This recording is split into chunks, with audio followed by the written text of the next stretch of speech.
To का start यहाँ से हो रहा है। देखिए बोला है खंड अ, और खंड में अ में बहुविकल्पीय प्रश्न है, उसमें भी पहले उपखंड क आया है। उपखंड क मतलब इसमें फिजिक्स के क्वेश्चन दिए गए हैं आपको। देखिए 20 नंबर, 20 बहुविकल्पीय प्रश्न, एक एक नंबर के हिसाब से 20 नंबर के लिए पूछा है आप लोगों से। पहला प्रश्न क्या दिया हुआ है कि यदि आपतन कोण I तथा अपवर्तन कोण R हो तो अपवर्तित किरण विचलित होगी। कहने का मतलब है कि आपतन कोण को I से डिनोट किया जाता है और अपवर्तन कोण को R से डिनोट किया जाता है। कह रहा है कि यह अपवर्तित किरण विचलित होगी कब? ठीक है, तो मेरे प्यारे बच्चों कब विचलित होगी कि जब हम लोग साइन I में से साइन R को घटा दें।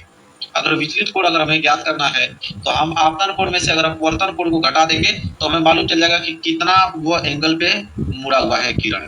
ठीक है, बहुत इंपॉर्टेंट है इस प्रश्न को तैयार करना, बस जाके आप लोग एग्जाम में रखना होगा उसको। दूसरा प्रश्न देखिए क्या पूछा है इसने। दूसरा प्रश्न पूछा है कि ताप बढ़ाने पर किसी चालक का वैद्युत प्रतिरोध।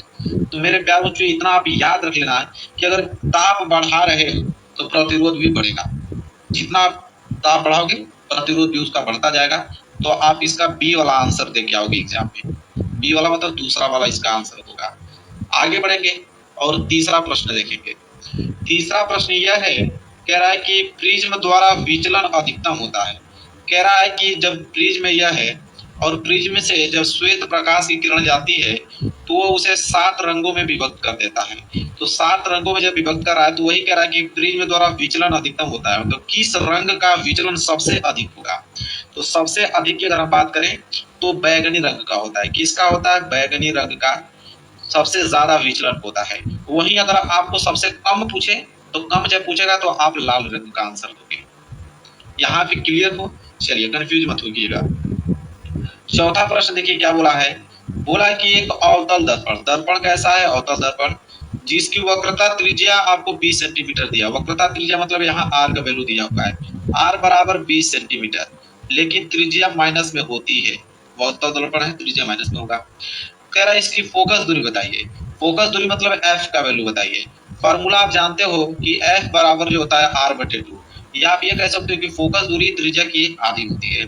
तो यहाँ पे r का वैल्यू कितना दिया हुआ है? 20, और बट्टे में क्या लिखोगे? तो यहाँ पे माइनस जरूर लगाना क्योंकि -20 है।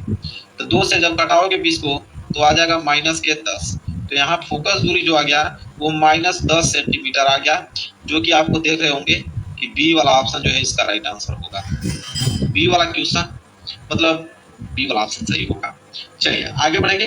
प्रश्न नंबर 5वां देखिए। प्रश्न नंबर 5वां है यहाँ पे। 5वां प्रश्न पूछा गया है कि एक प्रोटॉन पर विद्युत आवेश की मात्रा होती है। तो एक प्रोटॉन की अगर हम बात करें तो एक प्रोटॉन पर विद्युत आवेश की मात्रा कितनी होती है? आप आंसर दोगे कि 1.6 गुणे 10 पे पावर -9 कूलम होता है, पूरा एकदम जो कि आपको देखने को मिला होगा सी वाला ऑप्शन। 1.6 गुणे 10 पे पावर -19 कूलम होता है एक प्रोटॉन पर विद्युत आवेश की मात्रा। ठीक है, भूलिएगा मत एग्जाम में। आप सी वाले ऑप्शन पर क्या आना है आप लोगों को। अगला प्रश्न देखिए। प्रश्न नंबर 6 क्या है। कह रहा है कि किसी तार की लंबाई उसकी प्रारंभिक लंबाई की 3 गुनी करने पर उसका प्रतिरोध हो जाएगा। कह रहा है कि किसी तार की लंबाई अगर L है, अगर इसकी प्रारंभिक लंबाई से अगर 3 गुना उसको अगर हम मोटा कर देते हैं उस तार को, तो बताइए कि प्रतिरोध क्या होगा। तो मेरे प्यारे बच्चों प्रतिरोध भी 3 गुना बढ़ जाएगा। जितना मोटा तार करते जाओगे प्रतिरोध भी उसका उतना गुना बढ़ता जाएगा। इस बात को आप एकदम याद रखना। ठीक है, तो बी वाला ऑप्शन इसका बिल्कुल राइट आंसर हो जाएगा। एक्सप्लेन कर दूं। आगे बढ़ेंगे। प्रश्न नंबर 7वां देखिए क्या दिया हुआ है। कह रहा है कि स्वस्थ आंख के लिए दूरस्थ बिंदु है।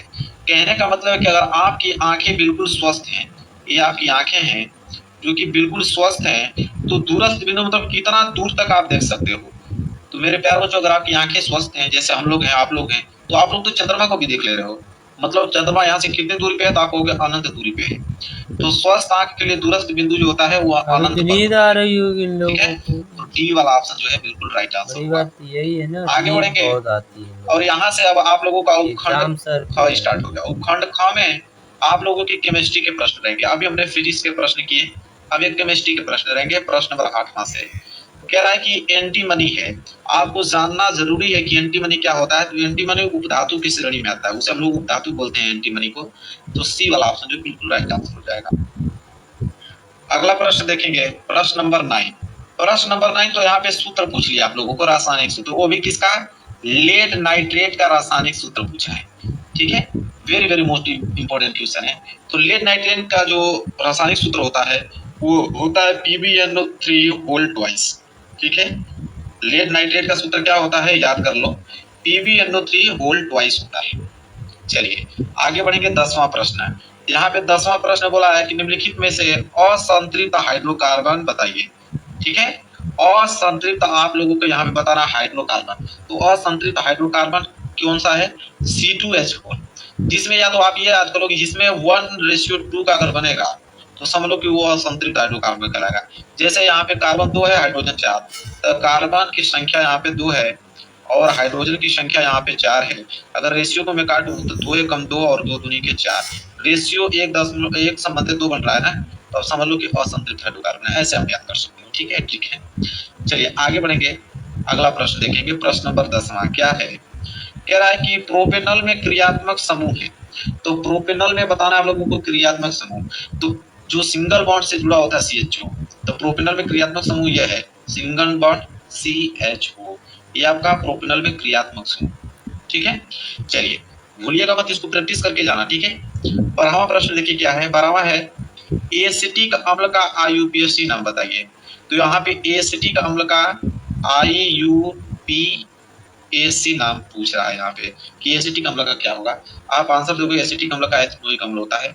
मैं एक स्पेशल वीडियो बना दूंगा आप लोगों का कि IUPAC नाम करना कैसे करते हैं, तो वहां से करना आप सीख लोगे, अन्यथा इस ट्यूशन को तो आप लोग याद ही कर लोगे कि एसिटिक अम्ल का IUPAC नाम एथेनोइक अम्ल होता है। आगे बढ़ेंगे, 13वां प्रश्न देखिए क्या है, कह रहा है कि एक तत्व के क्लोराइड का सूत्र MCl2 है, तो उसके ऑक्साइड का सूत्र क्या होगा।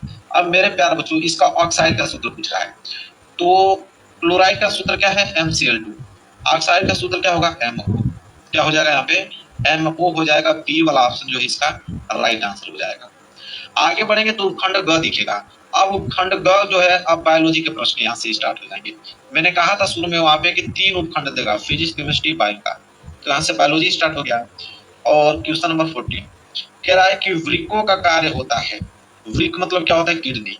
तो किडनी का कार्य क्या होता है, तो वो क्या करता है, उत्सर्जन का काम करता है। वृक्क जितने भी हैं वो वृक्क करते हैं उत्सर्जन का काम, तो किडनी जो है उत्सर्जन का काम करता है। ठीक है, टॉयलेट को बाहर निकालता है, आपको भी मालूम है।